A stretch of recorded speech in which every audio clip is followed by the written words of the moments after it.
The Transfiguration. In Mark 9 and Matthew 17, we see the Transfiguration. It occurs 8 days after he tells his disciples that some of them will not taste death until they see the kingdom of God after it has come with power.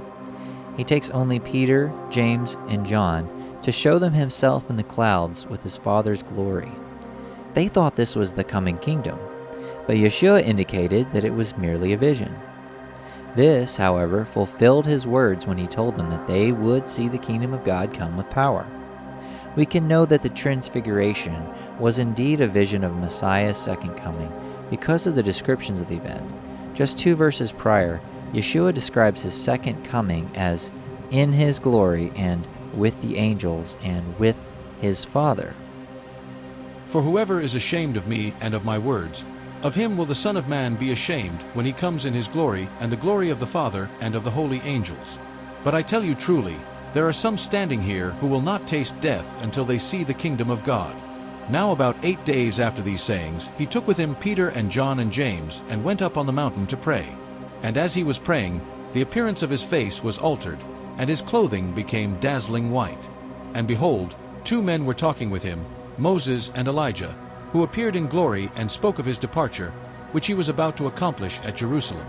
Now Peter and those who were with him were heavy with sleep, but when they became fully awake, they saw his glory and the 2 men who stood with him. And as the men were parting from him, Peter said to Jesus, "Master, it is good that we are here. Let us make 3 tents, one for you and one for Moses and one for Elijah," not knowing what he said. As he was saying these things, a cloud came and overshadowed them, and they were afraid as they entered the cloud.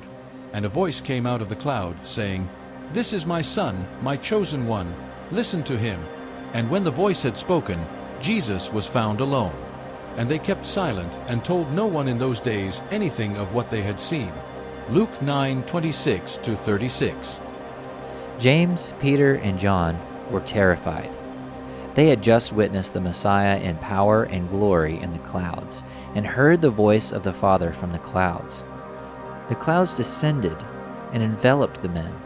Then they proclaimed that they would be willing to make 3 tents for Yeshua and the 2 men who were with him that were recognized to be Moses and Elijah. Being that no man had ascended to heaven, according to John 3:13, it is likely these were 2 angels who appeared or who represented Moses and Elijah.